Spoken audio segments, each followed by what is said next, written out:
Seja bem-vinda ou bem-vindo ao Coisas de Cuba, o podcast em que você escuta notícias e causos diretamente de uma brasileira residente na ilha. No caso, Euzinha. Eu sou Márcia Chueri, normalmente eu faço o texto e a gravação, e o Fernando Carvalho é responsável pela produção e edição final. Mas hoje vai ser diferente. Chegou o dia do nosso podcast interativo. Bom, é interativo, mas não é uma live, tá? Vamos ter toda a interatividade que a internet de Cuba permite. Então vai funcionar assim. O Fernando vai mandando as perguntas e eu vou respondendo. E como eu gosto de cumprir o que prometo, eu vou responder todas com a informação mais exata que eu conseguir. E como um plus, eu tinha um amigo editor que adorava usar essa palavra, plus. Pois bem, como um plus, vocês finalmente vão escutar a voz do Fernando. Mas antes, um lembrete. Curta o podcast, se inscreva no canal, divulgue para os amigos, ajude a gente a chegar mais longe. Pronto, agora sim nós vamos começar. Oi, Fernando. E aí, qual é a nossa primeira pergunta?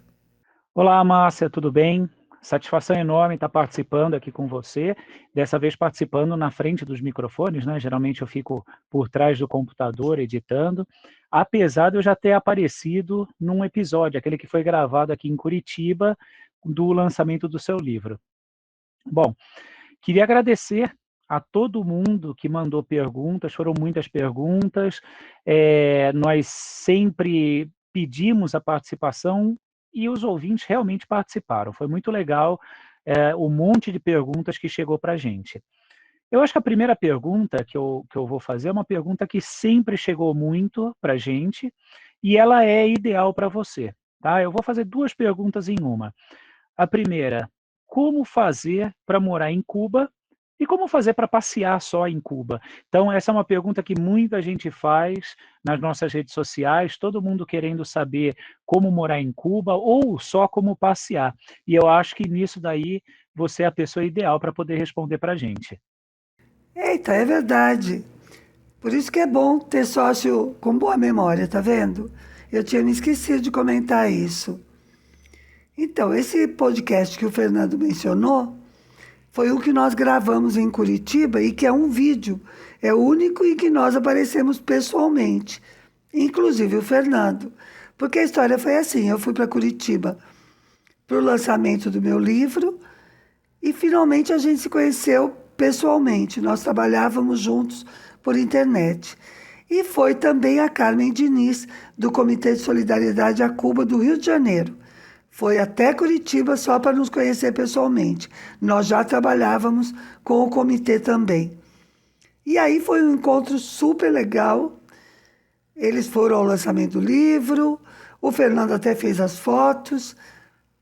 E nós fizemos esse podcast gravado em que eu também entrevistei a Carmen sobre o comitê, sobre como vir a Cuba, sobre o bloqueio, sobre como apoiar Cuba.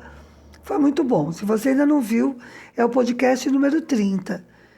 E nele você vai ver, pessoalmente, o Fernando, a Márcia e a Carmen Diniz.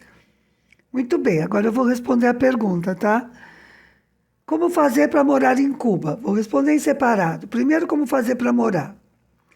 Bom, eu não recomendo morar clandestinamente em Cuba, porque eles têm bastante controle de entradas e saídas de estrangeiros. Não vai ser preso, não vai ter um escândalo internacional, não é isso. Mas não faz muito sentido tentar fazer isso. Para morar legalmente, claro, ou seja, residir temporariamente, como no meu caso, você precisa estar trabalhando, ter um contrato de trabalho, como eu, ou estar estudando, ter uma relação com alguma instituição de ensino. E aí você tem residência temporária pelo tempo do seu contrato ou do seu curso que você estiver fazendo. Para morar como residente permanente, para ser residente permanente, o melhor caminho é se casar com um cubano ou cubana. Eu não conheço outro. Pode existir, eu não conheço profundamente a lei. Mas todo mundo que eu conheço que é permanente foi dessa maneira. Ah, eu poderia ser, por exemplo, porque eu tenho uma filha cubana, meio brasileira. Essa também é uma possibilidade. Mas eu recomendo que, se você quer passar um tempo aqui, você procure vir para estudar ou um trabalho. Trabalho não é tão fácil. Aí deixa eu esclarecer um detalhe. Residente temporário, perdão, não tem direito nem à saúde nem à educação, tá? Gratuitas. Isso é reservado aos cidadãos cubanos residentes em Cuba e aos estrangeiros residentes permanentes. Só para passear é muito fácil, porque tirar um visto cubano é muito fácil. Então você compra a sua passagem e pede o visto. Normalmente a própria empresa aérea, pelo menos a Copa, faz isso, ela mesma agencia o visto. Eu digo Copa porque é a empresa aérea que vende passagens direto para Cuba. Ou seja, a passagem, não o voo, tá? Você compra uma passagem para Cuba, a sua bagagem é despachada para Cuba e você faz uma parada na cidade do Panamá, que pode ser longa ou curta, dependendo da passagem que você compre. E aí, se você vem dessa maneira, eu recomendo que você já faça a reserva de hotel, aluguel de carro, tudo isso por internet antes de chegar. Vai facilitar a sua vida. Fazer já estando aqui é bem mais complicado. Não é obrigado a ir para um hotel. Você pode ficar numa casa legal, né? Uma casa que tem licença para alugar. Sai mais barato que hotel. E aí você vai conhecer melhor como vivem os cubanos também. Essas casas muitas vezes também oferecem serviço de transporte, que se chama transfer, né? Transfer aeroporto, essas coisas. Ou eles têm um carro, ou eles conhecem alguém que tem. Mas para alugar carro, é melhor alugar pela via oficial, e eu recomendo que faça já desde antes, que você programe bem suas férias e venha com isso resolvido. Acho que é isso. Se você achar que eu fiz uma resposta muito rápida, incompleta, me avisa, Fê. Tá bom? Não, Márcia, perfeito. Acho que deu para entender bem. Aliás, um monte das perguntas que chegaram para a gente foi justamente dessa parte de turismo, como fazer para viajar, tudo. Inclusive, tem algumas aqui que eu vou até tentar juntar várias em uma só, né? É com relação à unificação das moedas. Então, como é que ficou o preço de produtos, de serviços, tal, após a unificação das moedas, tanto para quem é turista como para quem é morador? E aí outra pergunta que é bem categórica, assim, que o pessoal faz bastante, são os preços de aluguel em Havana.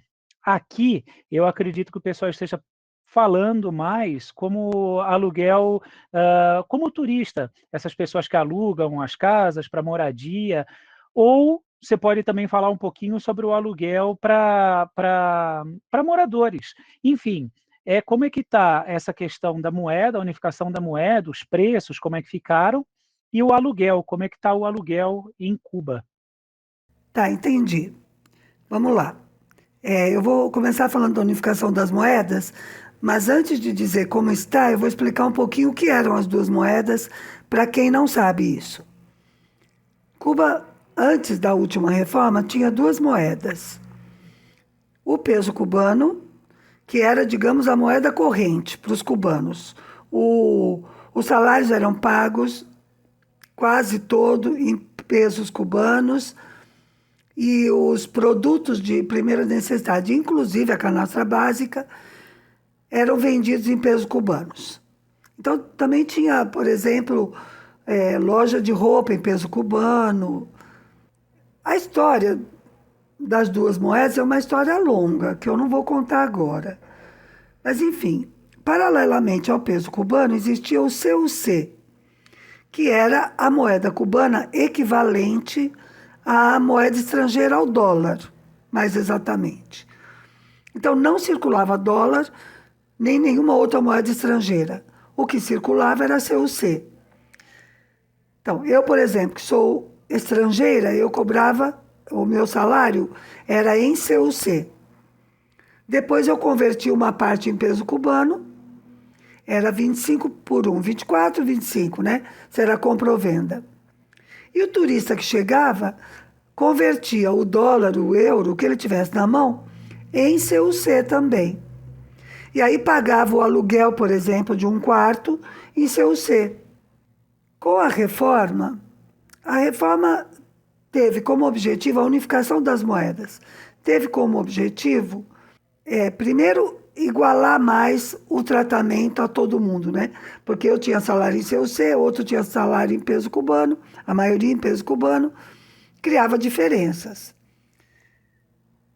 Deixa eu explicar. Quem tinha em peso cubano também recebia uma parte em CUC. Tinha uns estímulos e tal para poder comprar. Se não, podia juntar e trocar na Cadeca, que é a casa de câmbio. Mas tinha uma questão com as empresas estatais, as instituições todas estatais, que tinha que ser resolvido. Por isso tinha que unificar as moedas e tudo virou peso cubano. Quem tinha CUC na mão, eles pagaram a 24 por 1 e pronto, acabou. Então, por exemplo, o meu aluguel, que era em CUC, passou a ser em peso cubano. Eu ainda não estou falando de aluguel, só para entender. Depois eu vou falar mais de aluguel.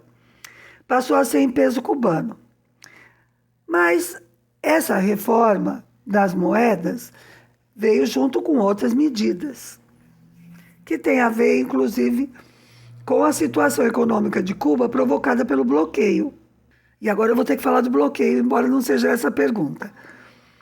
Os Estados Unidos impedem Cuba de fazer qualquer compra em dólar americano. Cuba está proibida de usar dólar americano. Como todo mundo sabe, o mercado internacional é feito em dólar americano. Então isso é uma grande complicação. Aí Cuba tinha que, por causa disso e por causa de todos os impedimentos que o bloqueio coloca, né, para Cuba vender coisas, para Cuba ganhar e tal, Cuba precisava arrecadar moeda internacional para poder fazer compras no mercado internacional, para comprar até frango para a população. Porque tem que comprar à vista, porque isso é outra coisa do bloqueio. O bloqueio não deixa Cuba comprar a prazo nem ter crédito. Muito bem, então para arrecadar essa divisa internacional, né, as moedas internacionais, para poder fazer compras, Cuba abriu uma rede de lojas, ou seja, converteu uma parte dos supermercados, principalmente, em pago só em moeda livremente convertível, que não é o CUC. O CUC não existe mais. Essa moeda não existe em papel, nada, só existe como moeda no banco. A gente tem uma conta em MLC e tem um cartão de crédito. E a gente usa esse cartão para fazer as compras. Então eu deposito, dólar não, porque os Estados Unidos não deixa, mas deposito euro nessa conta, por exemplo, e compro com esse cartão nesses supermercados. Daí o que aconteceu? Não só por causa da unificação das moedas, por causa do bloqueio, por causa da crise econômica mundial provocada pela pandemia e pela guerra na Ucrânia, tudo isso junto, porque, por exemplo, a pandemia fez que Cuba fechasse para o turismo durante quase 2 anos. E o turismo é o principal meio de Cuba de conseguir moeda internacional à vista, na mão, porque o turista vem com isso na mão. Então, ao mesmo tempo que não recebia turista, quer dizer, deixou de receber essa moeda, Cuba gastou muito na atenção à saúde, né? Porque a atenção à saúde aqui foi exemplar durante a pandemia. Porque não foi só o atendimento médico em si. Foi, por exemplo, que as pessoas que não tinham possibilidade de ir trabalhar, por exemplo, mãe de filho pequeno, ficou em casa ganhando 60% do salário, porque as escolas fecharam. Então, assim, as despesas provocadas pela pandemia, além da saúde, que foram muitas, atingiu outras coisas. Então, a situação da crise econômica aqui é muito séria, muito séria. Além disso, a gente tem aqui um grande problema de abastecimento. Não só porque Cuba não consiga comprar, porque não tenha dinheiro, mas porque não pode comprar, porque o bloqueio impede de comprar. Impede de comprar comida, impede de comprar remédio, impede de comprar matéria-prima para fabricar remédio.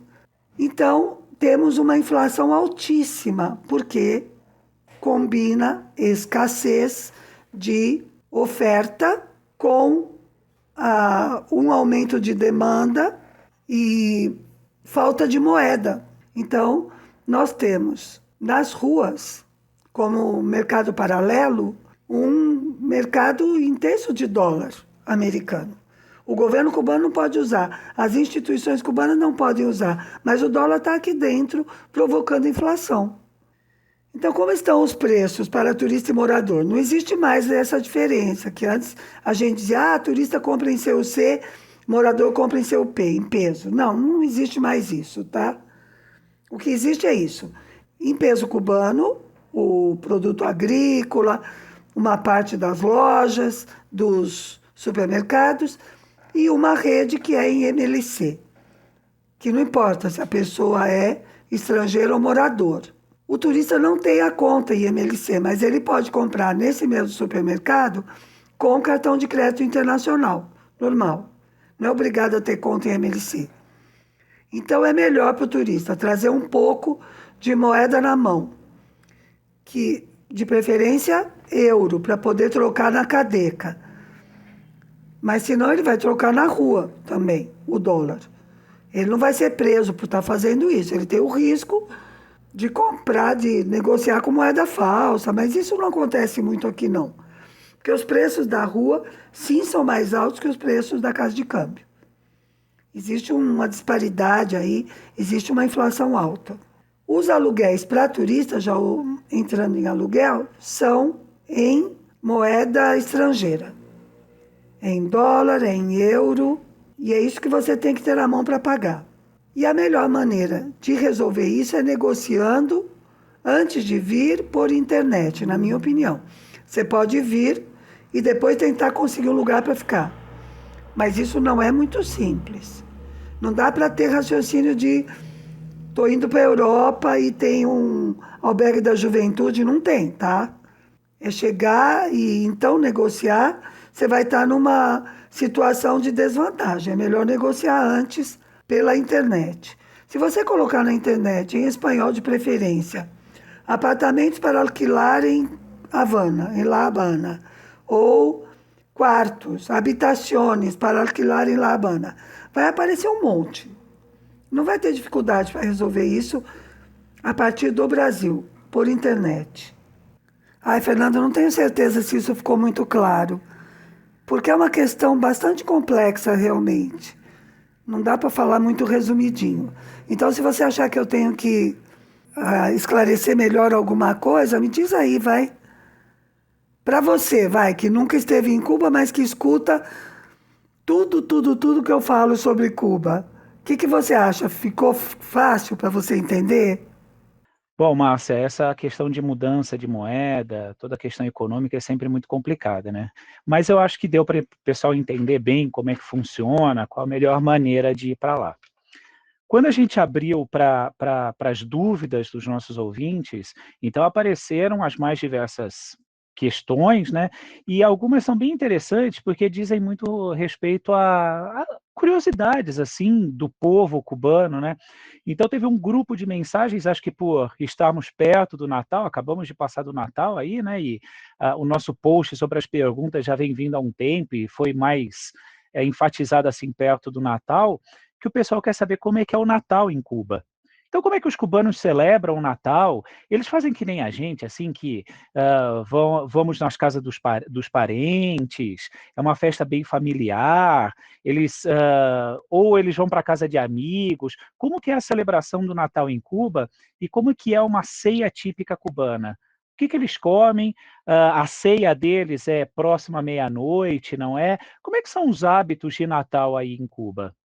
Bom, Fernando, eu tenho a impressão que essa pergunta também eu vou ter que dividir em duas partes. Porque uma coisa é como é a celebração popular, como é que as pessoas celebram. Mas essa pergunta esconde uma outra questão que muitas vezes aparece, principalmente nas redes, aparece como comentário, inclusive no Facebook do canal, que é gente mal informada, enfim, e alguns até com más intenções, né?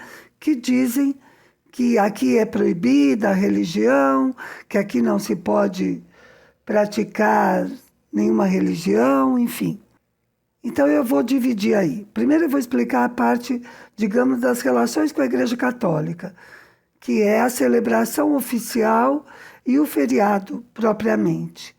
O Natal tinha deixado de ser feriado em 1969.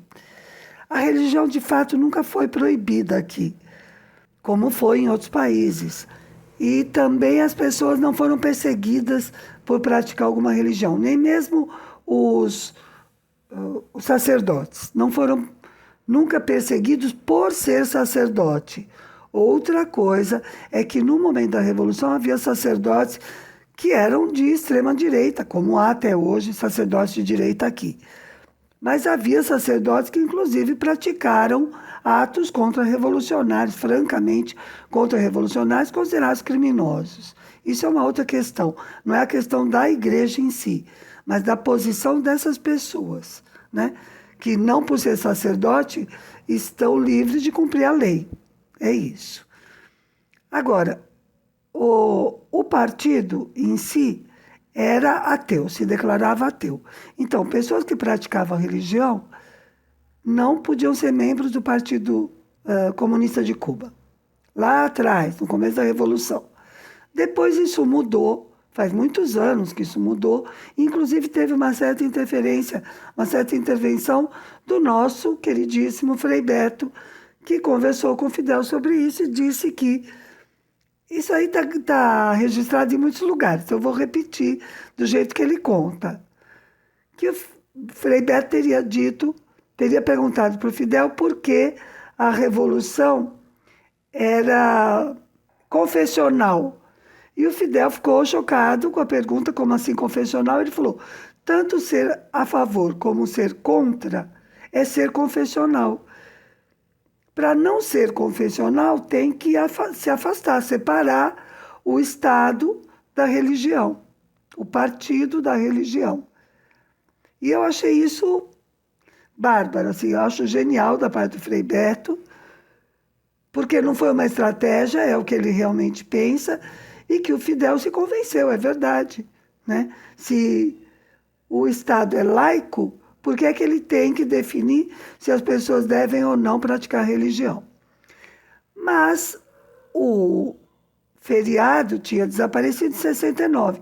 A última vez que o Natal tinha sido celebrado como feriado tinha sido em 68. E volta a ser feriado em 97, quando foi feito o anúncio de que o Papa João Paulo II visitaria a ilha, o que foi acontecer em janeiro de 98.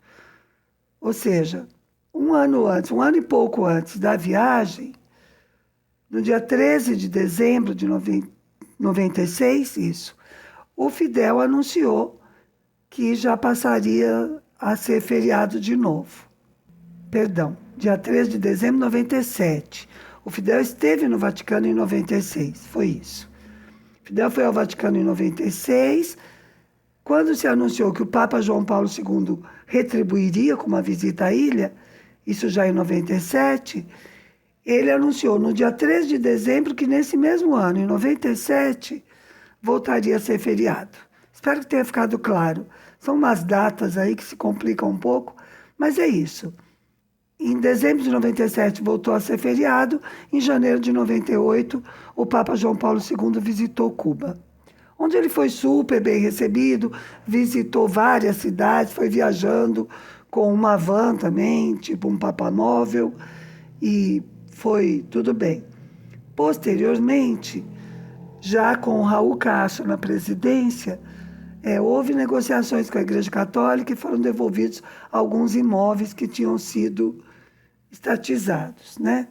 É bom lembrar também que a questão com a Igreja Católica tinha um outro viés.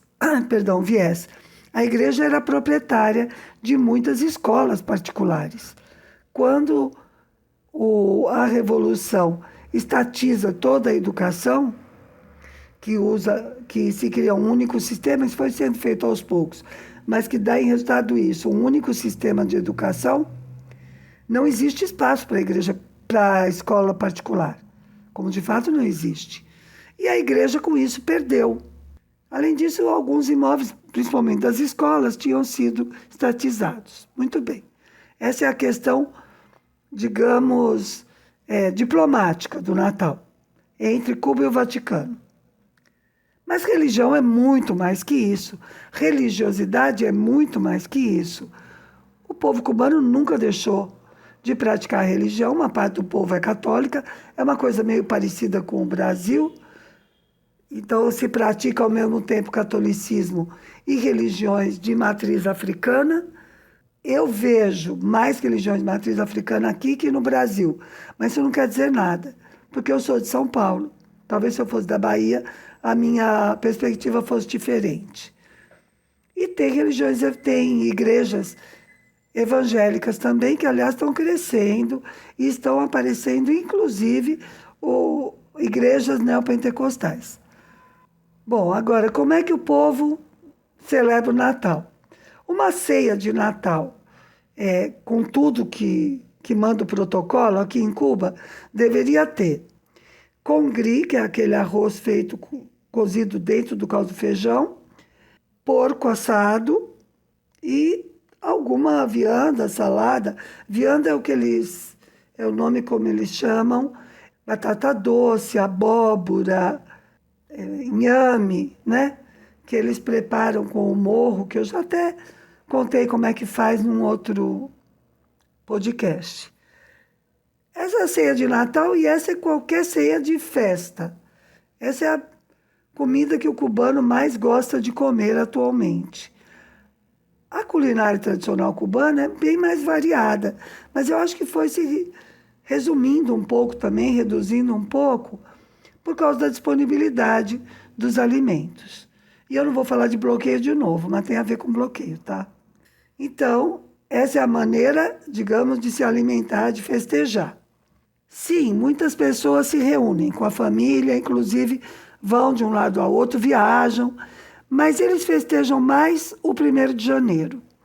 Primeiro porque é feriado desde o começo da Revolução, né?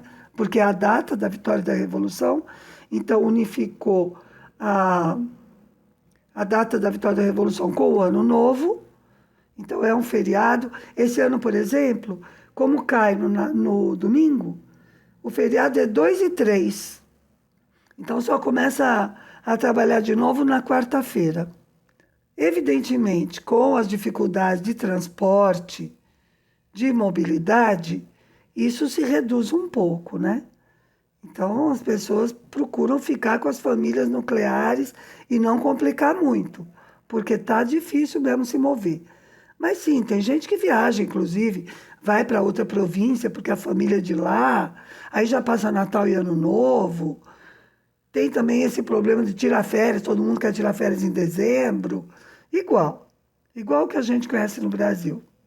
Márcia, é interessante como esse negócio, essa época de Natal, independente de você ser ou não religioso, todo mundo acaba se mobilizando, né? Isso eu acho que tem muita semelhança entre Cuba e o Brasil. Mas assim, quando a gente fala do podcast, que tem um podcast que fala sobre Cuba, algumas perguntas elas são básicas, né? Então, uma das perguntas que a gente mais recebe e recebemos muito nessa campanha que nós fizemos é qual é o segredo do sucesso da educação e da saúde em Cuba? Que a gente escuta falar tanto que, apesar de ter poucos recursos, é uma educação de excelência, uma saúde de excelência. Qual que é o segredo de Cuba para ter essa saúde, essa educação tão privilegiadas, que é algo que a gente gostaria tanto de ter aqui no Brasil?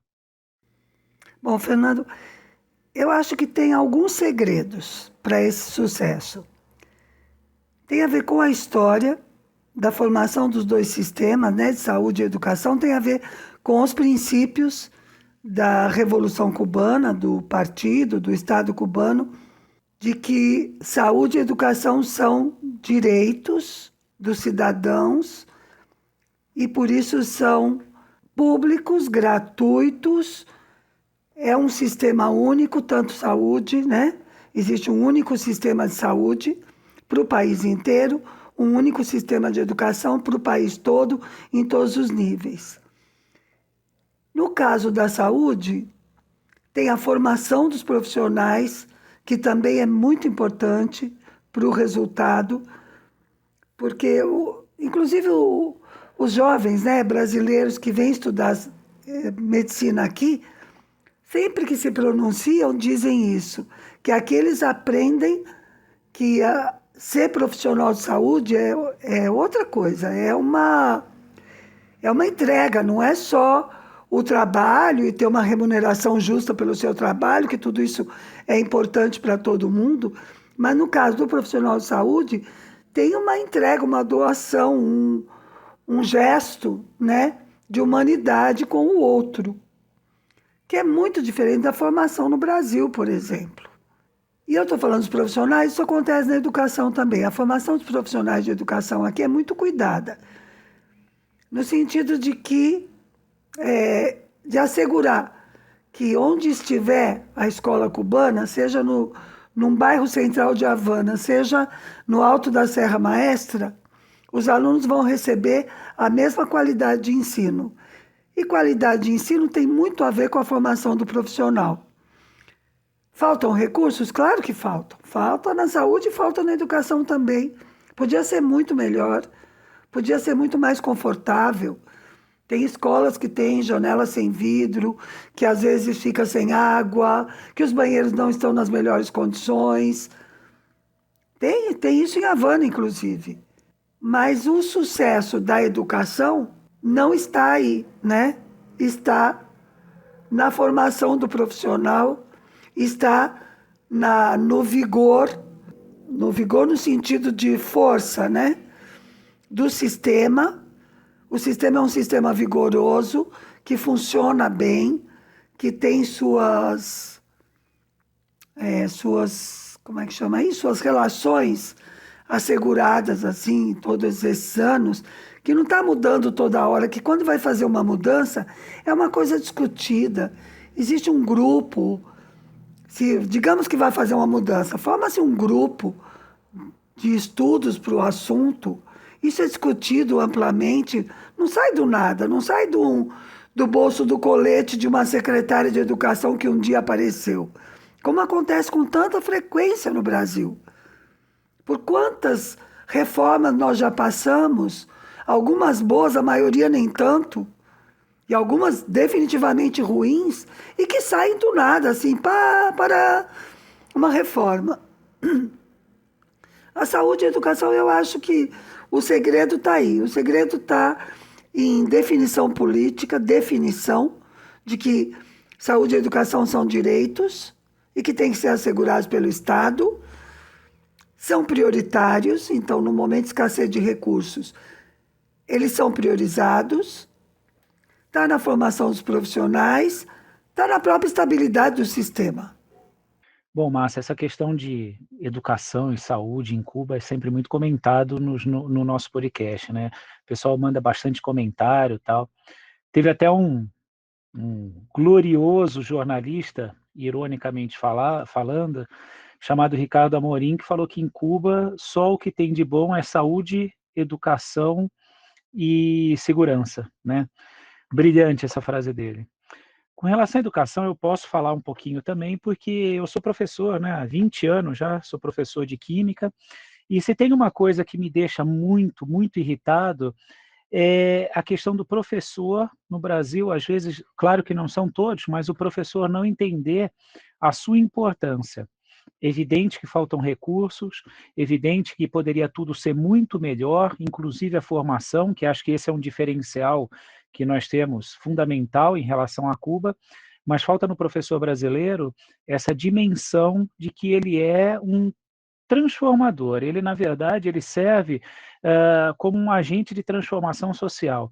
Ele é fundamental na vida de um aluno, principalmente quando a gente fala do ensino fundamental, do ensino médio, né? E eu acho que falta um pouco isso, falta essa vontade do professor de mudar. Óbvio que a má remuneração tem influência nisso tudo, mas eu acho que muitas vezes poderia ter um pouquinho mais de vontade também, um pouquinho mais de consciência social dos professores. Bom, teve uma pergunta que chegou aqui para a gente nas nossas redes sociais, que eu vou ler ela literalmente. Por que, depois de 60 anos, o socialismo não satisfaz as necessidades do povo na ilha?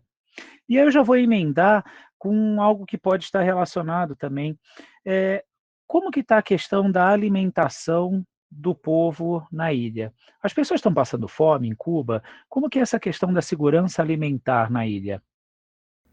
Eita, essa pergunta é capciosa. Eu tinha visto já a pergunta, porque entrou pelas redes, essa de por que o socialismo não satisfaz as necessidades do povo em Cuba, depois de 60 anos. E eu pensei bastante, na verdade, nela, sabe? Primeiro que eu acho ela um pouco maliciosa, capciosa mesmo.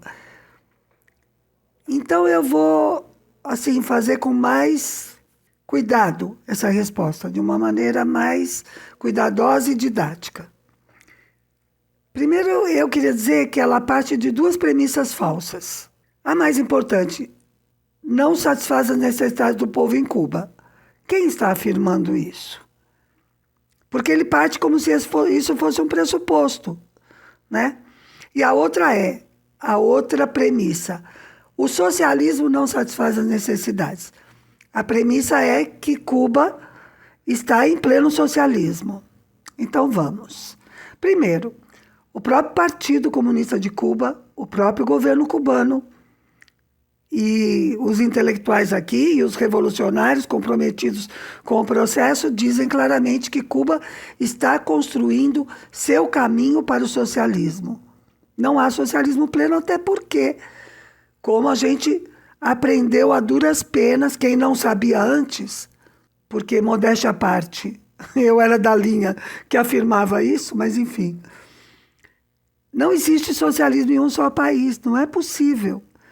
Uma ilha, nesse caso uma ilha metafórica, não só ilha concreta aqui, Cuba, uma ilha socialista num mundo, né, num mar, num oceano capitalista. Isso não é possível. O que sim é possível é que haja países como Cuba, como outros países, que optaram por um outro sistema que resistem à pressão dos países capitalistas que persistem em serem independentes e terem poder sobre seu futuro, sobre sua construção de sistema socioeconômico. Eu acho que Cuba, nesse caso, é heróica, né? Porque é uma ilha pequenininha, sem recursos naturais, ao lado do maior monstro imperialista da história, que são os Estados Unidos, está a apenas 90 milhas. Os Estados Unidos tentam dominar Cuba há mais de 100 anos. Então, Cuba não é plenamente socialista, Cuba optou pelo socialismo, Cuba está construindo a duras penas, contra vento e maré, lutando contra um bloqueio de mais de 60 anos, um bloqueio extremamente abrangente, porque as pessoas dizem embargo, mas não é embargo. Embargo é quando você diz assim, por exemplo, a Europa não vai importar carne brasileira, a Europa embargou a carne brasileira porque tem uma doença qualquer no rebanho, ou porque não está havendo um bom controle higiênico-sanitário. Isso é embargo. O que Cuba sofre é bloqueio. Bloqueio é um ato de guerra. Cuba sofre bloqueio econômico, comercial e financeiro, em todas essas áreas. Muito bem. Então já vamos descartar essa premissa de que o socialismo não satisfaz as necessidades.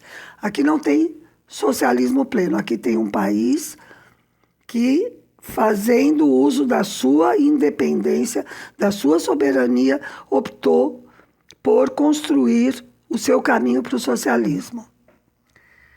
Aí vamos para a segunda premissa, não satisfaz as necessidades do povo em Cuba. Vamos pensar. Que coisa é satisfazer necessidades? Satisfazer necessidades básicas, eu suponho, né? O meu filho que estudou aqui durante 5 anos e ficou becado, né? Ficou morando na faculdade, vivendo realmente todas as condições de Cuba naquele momento, que foi entre 2004 e 2008, 2003, 2008, ele dizia que cubano não passa fome, cubano passa vontade. Cuba tem, o governo cubano, o Estado cubano, na verdade, tem toda uma estrutura montada para assegurar que todo cubano tem as suas necessidades básicas satisfeitas. É difícil? Claro que é difícil, com o bloqueio é difícil. Mas eles conseguem? Conseguem. Então, assim, a canastra básica já foi muito melhor. Nos tempos das relações com a União Soviética, né, de fazer parte do mercado comum, a canastra básica supria necessidades e desejos e vontades, né? Tinha roupa, tinha bolo no dia do aniversário, tinha lua de mel. Eu ainda peguei lua de mel num hotel quando eu me casei aqui, em 2002. O Estado dava de presente uma estadia num hotel 4 estrelas aqui.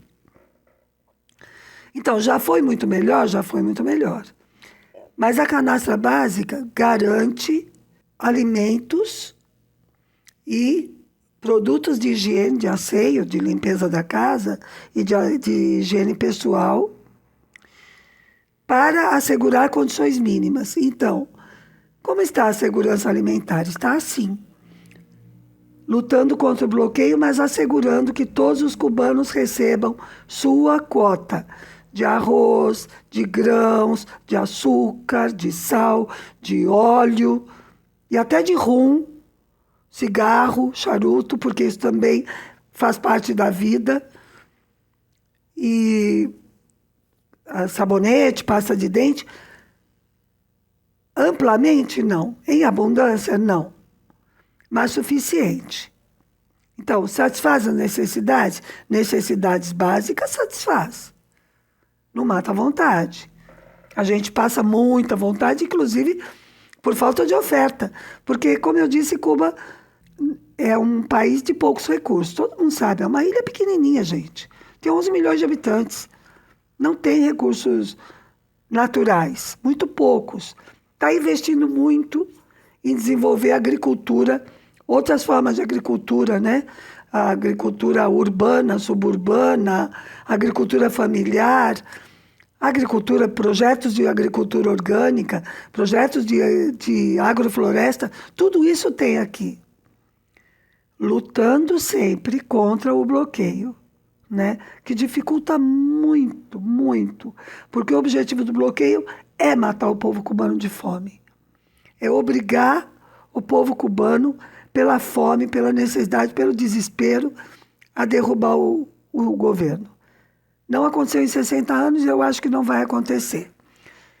Não sei se eu fui clara, vai com a resposta. Vocês estão vendo que isso me deixa assim um pouco envolvida, não só envolvida, né? Isso mexe comigo. Esse tipo de pergunta maliciosa mexe comigo. Mas é isso. Por que o socialismo não satisfaz a necessidade do povo em Cuba?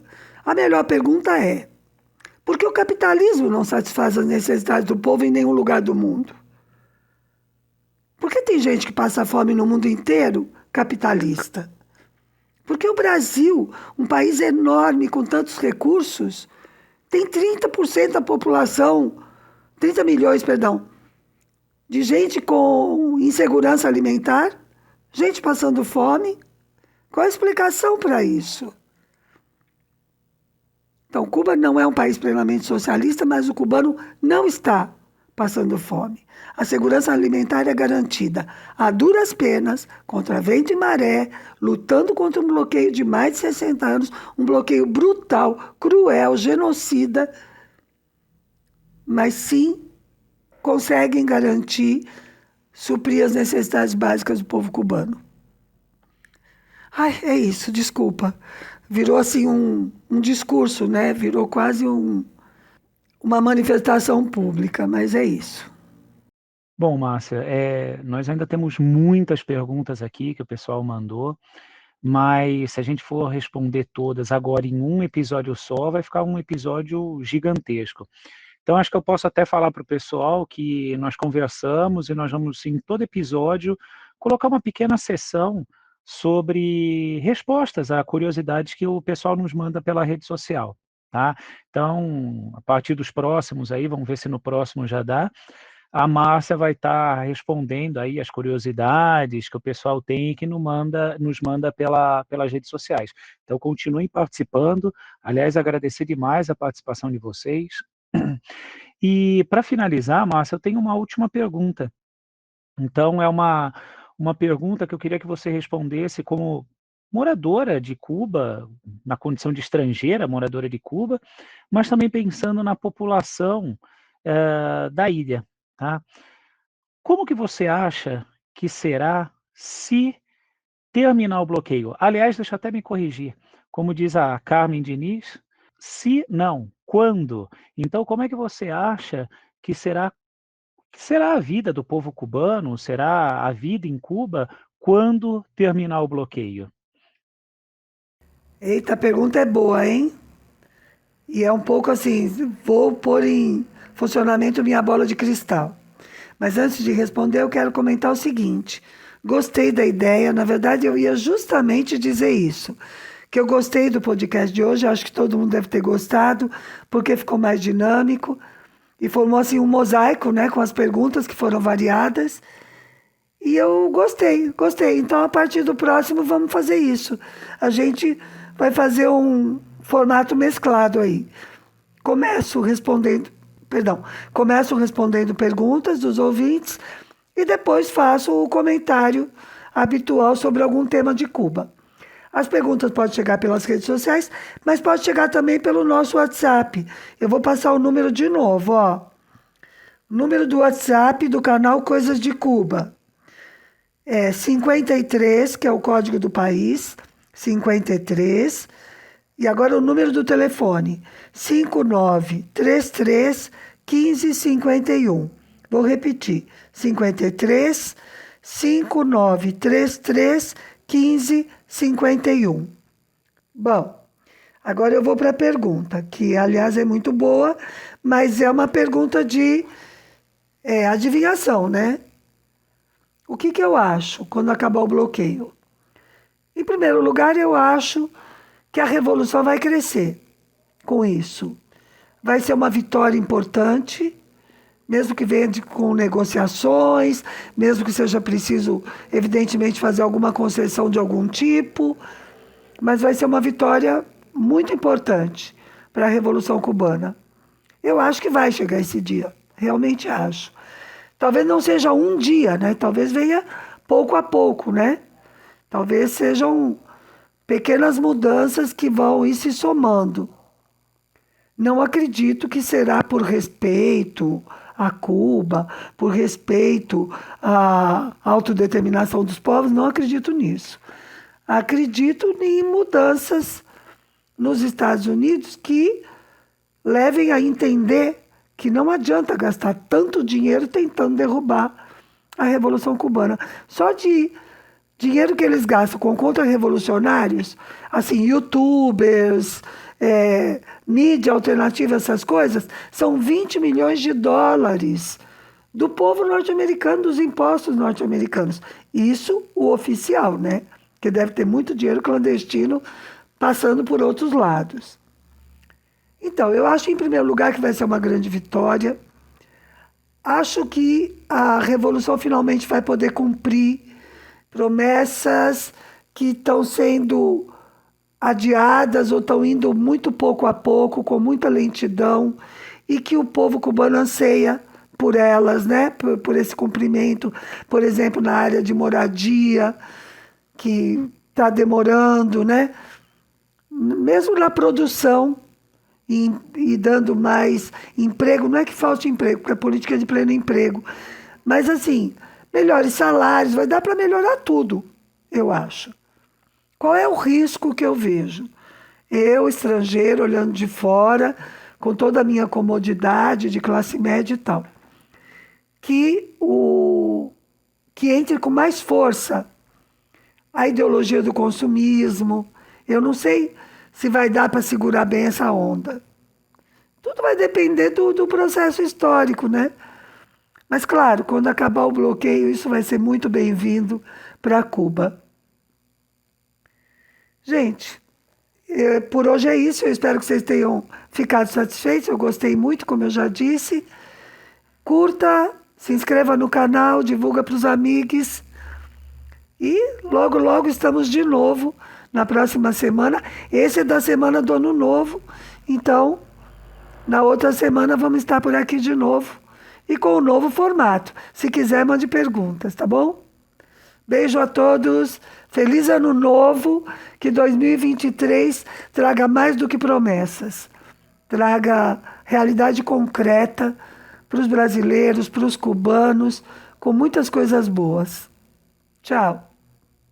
Ah, não, peraí. Faltou dizer uma coisa.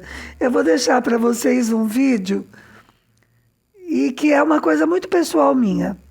Que é o seguinte, é de um grupo feminino, um grupo musical feminino chamado Zurita e Buena Vibra.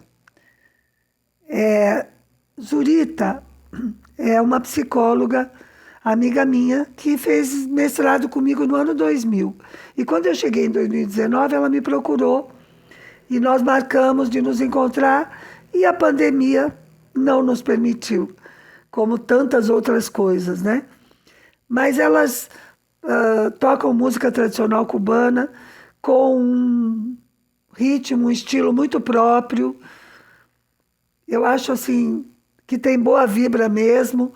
Chama Buena Vibra, mas trocando as letras, né? Com W no lugar do B e tal. Uma brincadeira com o espanhol. Mas elas trazem mesmo boa vibração. Então, vai de presente de Ano Novo, tá bom? Zurita e Buena Vibra cantando El Chan Chan.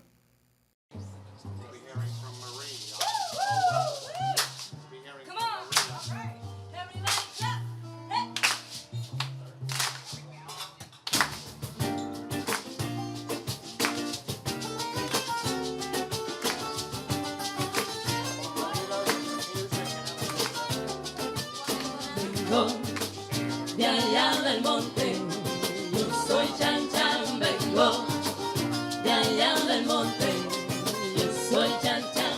Vengo de allá del monte y te traigo un son sabroso pa' que lo goce, con tremendo sentimiento que va creciendo y se te mete adentro y te pone a guarachar con esto. Vengo de allá del monte, yo soy Chan Chan, vengo de allá del monte, yo soy Chan Chan. Pero mueve la cintura que llegó la clave. Tú eres como el cerro que tiene la llave. Con el bom, bom, bom, pa' que te arrebate. Esto corre por tu vena y eso tú lo sabes. De Alto Cedro voy para Marcané. De Guacuento voy para Mayarí. Oye, qué lindo. Ay. De Alto Cedro voy para Marcané. De Guacuento voy para Mayarí.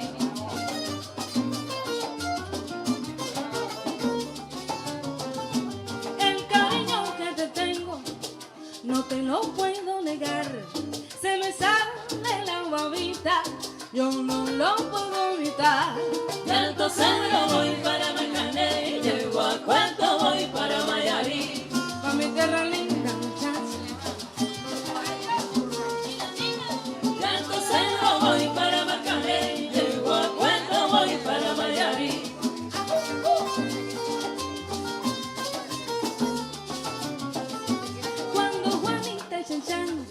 En el mar se rindían arena, como sacudía el vive, a Chan Chan le daba pena. De Alto Cedro voy para Marcané, de Guacuento voy para Mayarí. Ay, qué penoso, ay, pobrecito. De Alto Cedro voy para Marcané, de Guacuento voy para Mayarí.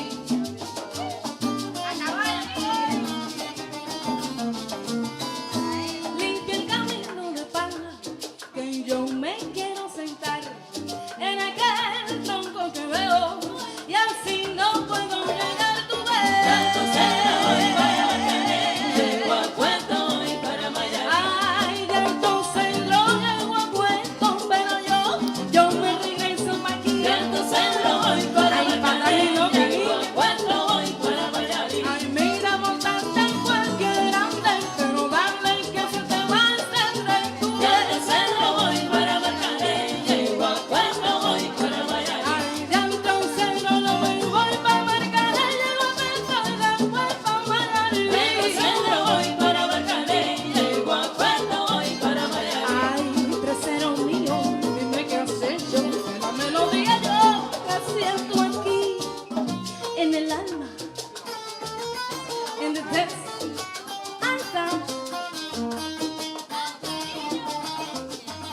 so much. This is Cuban music. Thank you. Traditional